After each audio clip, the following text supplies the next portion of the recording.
Welcome to Let the Quran Speak. My name is Sophia, I'm your host. The aim of Let the Quran Speak is to help you gain deeper insights into Muslims and Islam as it's practiced here and in other parts of the world. We turn now to a discussion about public scandals and redemption. Often, individuals who serve the public will commit wrongdoing and then seek forgiveness. Recently, we've seen individuals like Chris Spence, Anthony Weiner, and Elliot Spitzer apologize for their behavior.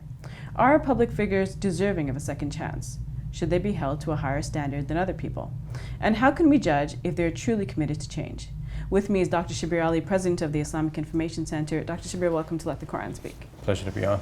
Now, you've heard these stories recently, very recently. We've heard from Chris Spence, who did a tour of all the newspapers and apologized publicly for plagiarism. And we've heard other individuals, Adam Gambrion and many other individuals in public life who have done bad things in office and apologized. Should we take them seriously? I guess each individual case has to be judged independently. One has to look, I think more importantly, at what the person has to offer. Does this person have something good to offer to the society? And is there no suitable replacement for this individual? I guess one question is, should we care if individuals in public office commit wrongdoing? Humans are human, and humans will commit wrong here, now, or sometime in the future. Exactly. So we should be forgiving, and if that wrong is closely connected to their competence for office, well then obviously we have more reason for pause. But if their wrongdoing has more to do with their personal life and does not affect their performance in office, well then we can be more forgiving in that case and give the person a second chance. But at the same time, we do have great expectations of our leaders to serve not only efficiently in their role in office, but also as good moral examples. Naturally, we look up to our leaders, and they are trendsetters. And role models. And yes. Role models, if not for adults, then at least for children, looking up to them. In any case, if we have the leader who performs well in office and is also a shining example in his or her personal life, well then this is the ideal that we should strive for. Some people think that these apologies that these politicians and public figures come out with are insincere, that they're just they're just getting ready to seek office again, or they're seeking an opportunity to do something else in the public eye, and they want to get forgiveness in order to move forward again.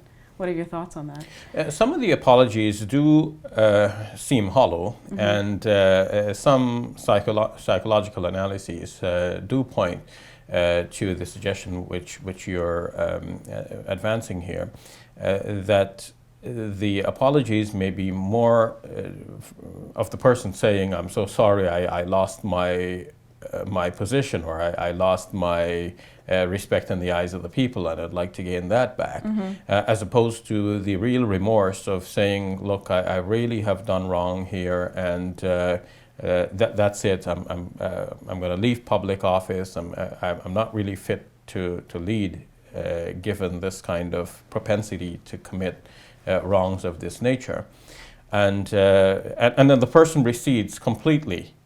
And in that case, it's the community that comes back for this person and says, "Well, we know you've done wrong, and we can see that you feel great regret, but after all, we feel that you have great skills, you can be of service to the community, and we want you to come forward and lead again."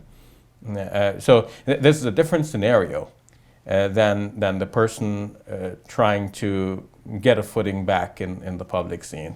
Do you think there's something about being in power that makes one commit these mistakes? It's not necessarily being in power that causes these mistakes. It's a certain sort of mindset that may lead both to rise to power and also this kind of error, especially sexual scandal.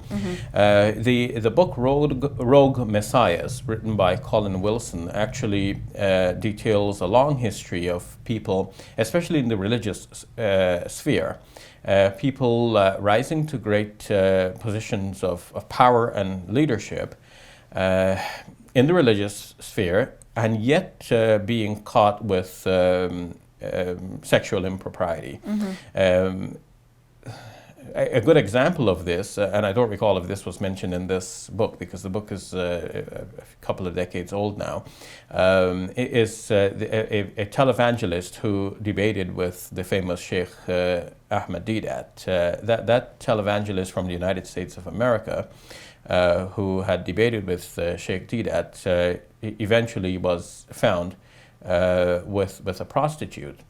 And he came public with his apologies, and his wife was supportive of him, and he was able to retain a large segment of his following that scandal.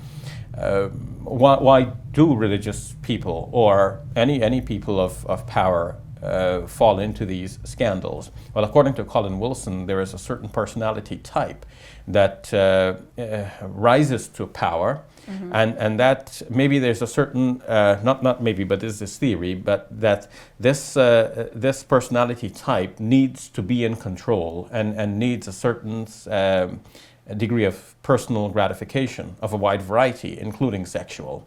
And so one gets that gratification from being in power, having control over people. And of course, the other sort of gratification would be sought by some such individuals in their own personal capacities and in private, until eventually they are caught and exposed. But do you think part of it is that they feel that they're special, like they're so amazing that they rose to power, and perhaps they're so amazing that they can get away with doing whatever it is they want to do, and yes, not even be caught?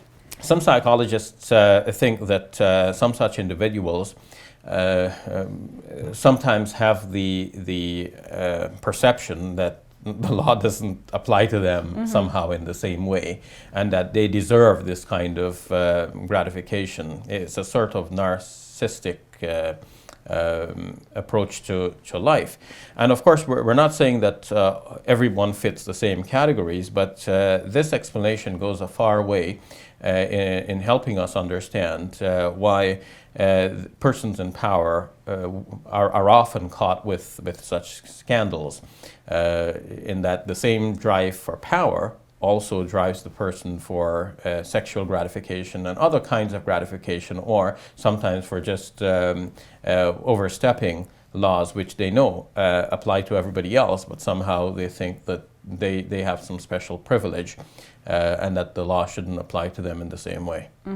So it's interesting. I guess the question is, when should we actually forgive an individual? And we know that in Islam there are rules for seeking forgiveness. So an individual just doesn't say "I'm sorry," but you have to make amends in some way. And you don't just say "I'm sorry" to God, but if you've harmed other people, you should also seek amends with them as well. Yes, and this is where religious teaching becomes important, not only in terms of our forgiving such individuals, or such individuals seeking forgiveness in a real and genuine way, in terms of making reparations, as you rightly pointed out. But I believe that more fundamental to this, in the first place, religion teaches us to be humble and not to pursue an egotistical attitude of I deserve this. And especially when it comes to leadership, the leadership in at least within the Islamic conception of things is not something that an individual should be actively seeking for his or her personal gain. Leadership should be really for the people, and the Prophet Muhammad, peace be upon him, is reported to have said that the leader is one who actually serves people It's not that a leader should think, well, I should be in a position of authority and power and I should have servants about me. No, rather the leader should think of himself or herself as a servant of the people. And the Prophet Muhammad, peace be upon him, is noted to have served people in very menial things. On one occasion it is noted that when his traveling group stopped for camp, and people began rushing about to perform some of the minor chores that are associated with camping. He said, okay, I'll gather the firewood. And somebody said, no, we'll do that for you. And he said, no, I like to be among you as one of the people. So he would mend his own shoes and stitch his own clothes. He would help his wives in his household chores, cleaning the house and so on. He was a humble person, though he was a great leader. In fact, Muslims would say one of the greatest leaders of all time. And Michael Hart, in his book The 100, a ranking of the most influential persons, has ranked him as number one among the 100. So he's no ordinary individual, and yet he carried himself about in an ordinary way. And no public scandals for him. No, and in fact, he comes down to Muslims as a good moral example, an effective leader in all spheres of his activity, and at the same time, a moral example to be followed by Muslims for all time. All right, thank you for that, Brother Shabir. You're welcome. We'll take a break. When we return, we'll look at the term spiritual but not religious. What does that mean?